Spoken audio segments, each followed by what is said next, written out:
Endi vertebral kanal, ya'ni umurtqa pog'onasi kanali haqida gaplashamiz. Bildek umurtqalar bir-biriga birlashish, ya'ni ustma-ust joylashish hisobiga mana shu teshiklar birlashadi va o'rtada kanal hosil bo'ladi. Mana shu kanalda bizda orqa miya joylashadi. Endi orqa miya joylashgandan keyin orqa miyani o'rab turadigan parda kerak. Mana shu pardalar bizda 3 ta parda bor, 3 qavat parda bor va pardalarni ichkaridan tashqariga sanaydigan bo'lsak, birinchisi pimer, bu ichkaridan tashqariga sanalganimizda bir bo'ldi. Bu bizda yumshoq parda hisoblanadi. Piyer degan yumshoq degan yumshoq parda. Undan keyin bizda arachnoid, ya'ni o'rgimchak simon parda bo'lib ikkinchisi bo'ladi. Ya'ni to'rsimon parda bo'lganligi uchun o'rgimchak iniga o'xshatilgan, shuning uchun ham arachnoid parda deyilgan.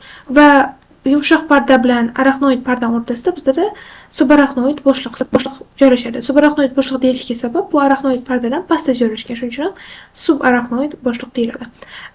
Arachnoid pardadan keyin bizda dura mater joylashgan. Dura mater bizda miyani bu 3-chi pardasi bo'ldi va qattiq parda degan. Bu 3-chi pardasi bo'ldi va qattiq parda degan. Dura degan o'zi chidamli, ya'ni qattiq parda. Endi mana shu qattiq parda bilan suyakni mana o'zi vertebral kanal ichida hosil bo'lyapti. Demak, tashqaridan o'zi suyakni pardasi, ya'ni periost chegaralab turish kerak. Mana bu yerda bizda periost bor deb hisoblaymiz.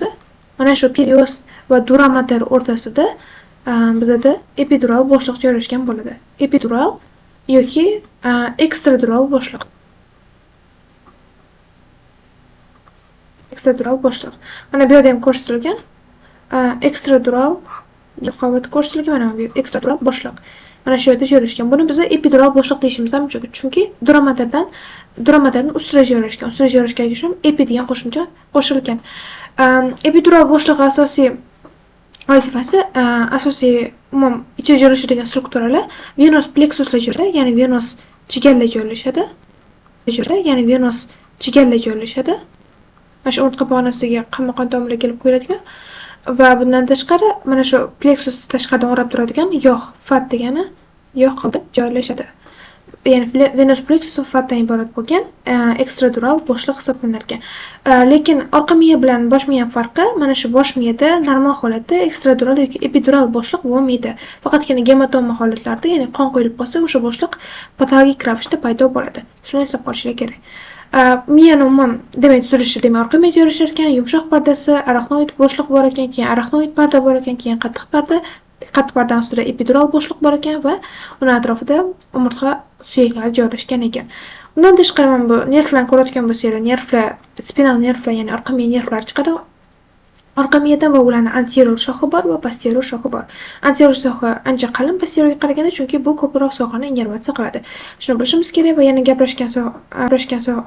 gaplashgan joyimizdan ikkita umurtqa pog'onasi o'rtasida intervertebral, ya'ni umurtqalar aro disk bo'ladi. Disk mana shu harakatni ya'ni osonlashtirib beradigan disklar hisoblanadi. Chunki umurtqa pog'onasi qaysi tomonda harakatchan, mana shu disklar joylashganligi uchun ham, ya'ni bir-biriga to'liq suyaklarni birikib ketmaganligi uchun ham harakatlarni, ya'ni egarish harakatlarini amalga oshira olamiz. Shu intervertebral disklar hisobiga. Ichlardan kelib chiqishi ham mana shu intervertebral disklarni ichidagi nucleus pulposus degan modda, ya'ni diskka o'rta tashqi qavati fibroz halqa bo'ladi va o'rta qavati bizda yumshoq joylashgan. Mana bu fibroz halqa, anus fibrozida bu nucleus pulposus, ya'ni yumshoqroq joylashgan yadro hisoblanadi. Mana shu yadro qolishi natijasida, ya'ni intervertebral diskdagi muammo hisobiga bizda churralar paydo bo'ladi. Asosan ber sohasida, chunki u yerga nagozka ko'p tushadi. Shuni ham bilishimiz kerak. Endi orqa miya nervlariga e'tibor beradigan bo'lsak, bu yerda orqa miya nervlari, orqa miyaga o'zi kiradigan nervlar biz bilamiz, orqa ildiz orqali keladi. Ya'ni sezuvchi nervlar, orqa ildiz, root degani bizda ildiz va bu yerda bizda sezuvchi vazifani bajaradi, chunki tashqari sezadi va orqa ildizga keladi va anterior root bor. Ya'ni bu kelsa, bu chiqadigan anterior root oldingida hisoblanadi, bu harakatlarga javob bergan hisoblanadi. Va mana shular qo'shilib bizda orqa miya nervini hosil qiladi. Spinal nerv hosil. Spinal nerv o'zi mana shu ikkalasi aralashadi, ham motor ham sezuvchi aralashadi va yana ikkiga bo'linadi. Ikkiga bo'lingandan keyin bizda mana bu yerda anterioramiz, oldingi shox va orqa shox hisoblanadi. Ya'ni orqa va oldingi shoxi oldingi va ildizdan farqi, ildizlar yo sezuvchi, yo harakatlantiruvchi, ya'ni motor bo'ladi. Anterior, posterior ramuslar shoxlar bo'ladigan bo'lsa, ramus degani bizda shox. Shoxlar bo'ladigan bo'lsa, ramus degani bizda shox. Shoxlar bizda doim aralash bo'ladi, kelasi ham. Ya'ni bu yerda kiradigan o'zi bizda sezuvchi, chiqadigani, ya'ni motori bizda anterior ildiz hisoblanadi, bu posterior ildiz hisoblanadi sezuvchisi. Mana shu ikkalasi qo'shilishida bizda orqa miya nerv hosil bo'ladi. Keyin orqa miya nerv ikkiga ajraladi. O'sha ikkiga ajralganda bu yerda qo'shilganlik hisobiga ikkalasining tarkibida aralash, ya'ni ham motor, ham sezuvchilar bo'ladi. Shuning uchun ham shoxlar bizda anterior, posterior ramuslar ikkalasi ham aralash nervlar hisoblanadi. Anterior bizda oldingi tomon va qo'lga boruvchi mushallaga nerv saqlansa, posterior ramus bizda orqa tarafda joylashgan mushaklarni, ya'ni orqani o'zini mushaklarini innervatsiya qilishda ishtirok etadi. Shuni bilishimiz kerak. Ikkalasini ham, ya'ni anterior posterior ramusga bo'linishdan oldin orqa miya keladi. Mana shu yerda joylashgan teshiklardan chiqadigan spinal nerv hisoblanadi. Va hozir gaplashganlarimizni ko'rishimiz mumkin. Ekstradural bo'shliq joylashgan, unda venus qon tomirlar, venus chegarlar va yog' to'qimasi joylashgan va bundan tashqari subarachnoid bo'shliqni ko'rishimiz mumkin. Bunda asosiy orqa miya joylashadi. Ya'ni subarachnoid yumshoq parda bilan arachnoid pardani o'rtasida joylashgan va bunda orqa miya suyuqligining asosiy qismi joylashadi. Shuni bilishimiz kerak, mana bu yerda joylashgan suyuqlik. Va oldingi qismiga o'tadigan bo'lsak, bizda umurtqa pog'onasining tanasi joylashgan va buni oldida aorta joylashgan va aortaning atrofida biza venus chegaralarini, ya'ni prevertebral plexuslarni ko'rishimiz mumkin. Bu yerda simpatik ganglion ko'rsatilgan. Bular haqida keyinchalik alohida gaplashamiz. Bilishingiz kerak bo'lgan narsa, orqa miya nervlari qanaqa joylashganligi, ya'ni bizda ildiz bor, shox bor, shoxlar aralash bo'ladi, ildizlar yo motor, yo sezuvchi bo'ladi. Endi orqa miyaning boshqa sohalar bilan aloqasi, ya'ni boya aytib o'tdik, orqa miya bosh bilan, oyoq bilan, qo'l bilan ulangan bo'ladi, ya'ni o'rtada joylashgan tayanch ta'minlovchi struktura hisoblanadi. Umurtqa pog'onasi endi umurtqa pog'onasining o'zini regionlariga, ya'ni sohalariga keladigan bo'lsa, servikal region bo'ladi, bo'yin sohasi, ko'krak sohasi, lumbar soha va dumal soha hisoblanadi. Servikal soha bizda bosh bilan ulanib ketgan hisoblanadi, ya'ni bosh harakatlar mana shu yerdagi harakatligi hisobiga amalga oshiriladi va bundan tashqari mana shu bosh va bo'yin o'rtasidagi strukturalar mana shu servikal soha orqali o'tadi.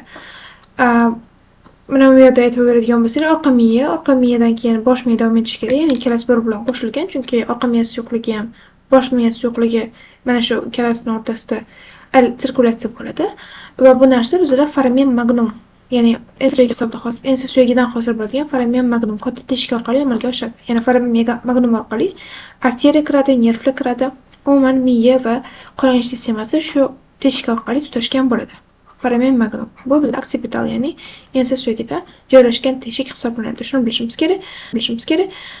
Toratsik soha bo'ladigan bo'lsa, torksdagi harakatlarni amalga oshiradi, o'shanga support qiladi. Lumbar soha bo'ladigan bo'lsa, abdomen, ya'ni qorin sohasidagi harakatlarni, o'sha sohadagi strukturalarni mustahkamlashda ishtirok etadi va sakral soha hisoblanadigan bo'lsa, sakral soha yana bu yerda o'tkazuvchi zona hisoblanadi, chunki bu pelvik, ya'ni chanoq suyaklari bilan bog'langan va bu bilvosita mana shu oyoq bilan bog'langan hisoblanadi. Ya'ni oyoqni harakatlarini tayanch saqlab turishda mana shu umurtqa pog'onasining sakral sohasi ishtirok etadi. Endi bu yerda ko'rishimiz mumkin vertebral kanal, orqa miya va orqa miya nervlarini chiqadigan ko'rishimiz mumkin. Va bu yerda ko'rsatilgan subarachnoid bo'shliq tomon bu yashil, ya'ni orqa miya suyuqligi joylashgan va bu yerda servikal sohada kengayish ko'rishimiz mumkin, o'ziga xos. Va bundan tashqari biz lumbosakral sohada ham kengayishni ko'rishimiz mumkin boshqa sohalarga nisbatan. Servikal va lumbosakral sohani kengayishiga sabab servikal sohadan bizda asosan qo'lga nerv chiqadi va lumbosakral sohadan bizda oyoqga nervlar chiqadi. Shuni hisobiga bu yerda nervlar ko'proq joylashadi, shuni hisobiga kengayishlarni ko'rishimiz mumkin. Va bundan tashqari spinal ganglionlar, ya'ni spinal nerv chiqqandan keyin o'rtada ganglion hosil qiladi, undan keyin anterior, posterior ramuslar, ya'ni shoxlarga bo'linib ketadi. Shu yerda ganglionlar hosil qiladi o'rtada. Shuni bilishimiz kerak. Endi intervertebral teshiklar bor. Bu yerda o'tdim, spinal nervlar, ya'ni orqa miya nervlari chiqishi uchun teshik kerak. Mana shu teshik bizda intervertebral foramenlar hisobiga hosil bo'ladi. Ya'ni intervertebral foramen biz bilamiz, superior va inferior artikulyar bo'g'imlar bor. Mana shu ikkalasi bo'g'imlar bir-biriga qo'shiladi va qo'shilgandan keyin o'rtada tanasi va bularning o'rtasida teshik hosil bo'ladi. Mana shu intervertebral teshik deyiladi va bu yerdan spinal nervlar chiqishi uchun sharoit yaratadi bular. Endi orqa miya nervlarining orqa shoxida innervatsiya bo'ladigan dermatomlar, ya'ni orqa shoxi esingizda bo'lsa, orqa shoxi bizada intrinsik mushaklarga, ya'ni orqani intrinsik mushaklarini innervatsiya qilishda ishtirok etadi. Ya'ni bu orqaga bog'liq bo'lgan harakatlarni amalga oshiradi. Intrinsik mushaklar yoki chuqur mushaklar. Chuqur qavat. Va mana shu sohada chiqadigan nervlar mana shu sohani terisini va mushaklarni innervatsiya qilishga ishtirok etadi. Ya'ni T2 mana shu sohada o'zi chiqadigan sohaga, ya'ni sal pastroqda joylashgan, ya'ni o'z ro'parasida bo'lsa, sal pastroqga tushadigan zona hisoblanadi. Ya'ni bu yerda orqa sohani oladigan bo'lsak, T2 dan to mana bu S4 sohasigacha nervlar chiqadi va mana shu sohani innervatsiyasini ta'minlaydi. Shuni bilishimiz kerak.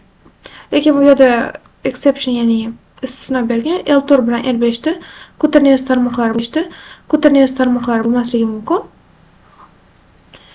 Ya'ni L4 bilan L5 bu yerda ko'rsatilgan, mana bu yurishi bu yerda kutaneus tarmoqlari bo'lmaydi. Ya'ni tepadagilarning hisobiga kutaneus innervatsiya olishi mumkin. Bular o'zi bo'lsa faqatgina motor harakatlarda ishtirok etadi.